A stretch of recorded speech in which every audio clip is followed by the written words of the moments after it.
Alright guys, now we're going to take a look at the last of the reform movements with the abolition movement, the fight to end slavery in America. By 1804, every northern state had ended slavery, and you had the American Colonization Society founded to gradually free slaves and send them to Liberia in Africa, which was a free colony there. But the problem was, most of the slaves were born in the U.S. Only 1,400 ever even migrated to Liberia. It was hard to go back to somewhere where you'd never been before. Colonization was probably not the best solution for ending the slavery issue in America, but at the time, there wasn't much anybody could do. Southern political power was very, very strong.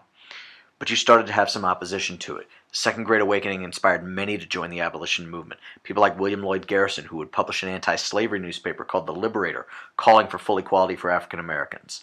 You had prominent African American abolitionists like David Walker, who would encourage slaves to rebel in his book.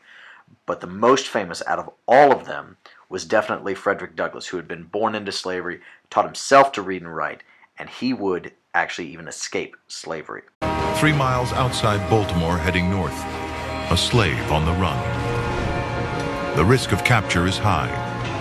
At most, 1,000 a year are successful. Ears cut off, Achilles tendons slashed, branding, all are common punishments if caught. Frederick Douglass has failed twice, but won't let that stop him. Men like Douglass are the South's worst nightmare. He has a better chance than most of passing as a free man. Unlike 80% of slaves, he can read and write. Even in the 21st century, we're only 3 or 4 generations away from people that not only could not get paid for their labor, it was against the law for them to read and write, it was against the law for them to marry, it was against the law for them to name their children after themselves. Ladies and gentlemen, please. Long way to go.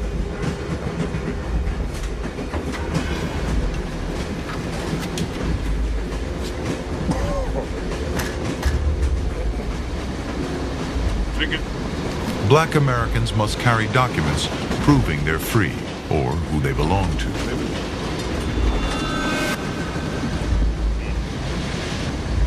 Frederick Douglass has papers borrowed from a friend. They won't hold up to careful examination.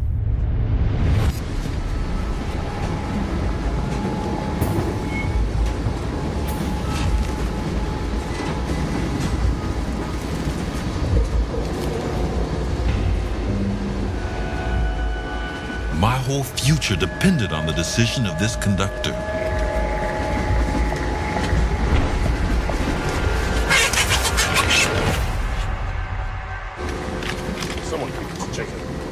This moment of time was one of the most anxious I ever experienced. Had he looked closely at the paper, he could not have failed to discover that it called for a very different looking person from myself.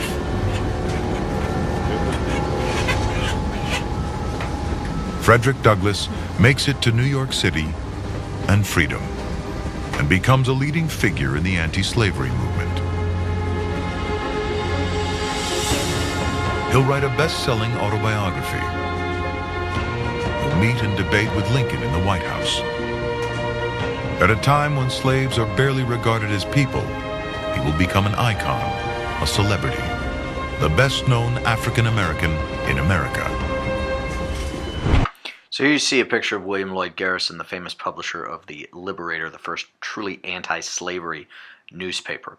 And this is Frederick Douglass. And again, he could have been captured and returned to slavery until he bought his freedom with the proceeds from his autobiography. But you also have a former president, John Quincy Adams, who takes a stand against this, defending the slaves who rebelled in the Amistad case, who had killed their captors. So it's clear that there is a move towards abolition. It's just hard to figure out where it's going to go from here. The strongest movement for abolition in its early stages was the Underground Railroad. This was a network of safe houses to help escaped slaves get to Canada, which was British territory, which had outlawed slavery. The conductors would lead slaves from station to station, and some donated clothing or let their houses be used as stations. And the idea was to find a way to help slaves escape, and the message was spread through the slave work songs in the South. But without a doubt, the most famous conductor was Harriet Tubman, often known as Grandma Moses. The best hope for escaped slaves is the legendary Underground Railroad, the tireless efforts of Harriet Tubman. An escaped slave herself, she risks her life returning south again and again to guide others to freedom. A masterful escape artist, Tubman will do anything to avoid capture, even keeping babies quiet with opium. Harriet Tubman is the Moses of our people. She was a wanted woman. She was a hated woman, reviled by the white South. Just imagine you have gotten out of slavery, you've escaped, and yet you come back. You have the courage and the care about other people to come back into a hell.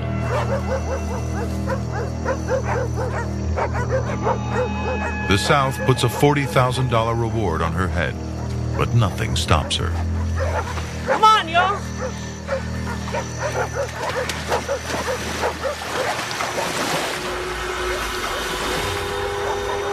Come on.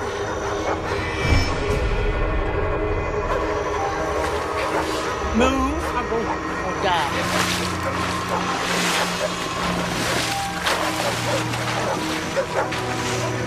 Tubman is one of America's first civil rights activists. In the same month she dies, Rosa Parks is born. Frederick Douglass and Harriet Tubman threaten everything the South stands for. Tens of thousands of slave owners had to deal with, for the first time, the fact that these people are going to rebel. She was far more effective as the symbol that they feared than the few hundred that she saved. Nearly 60,000 slaves will escape, up to a $50 million loss to their owners. But it symbolizes much more.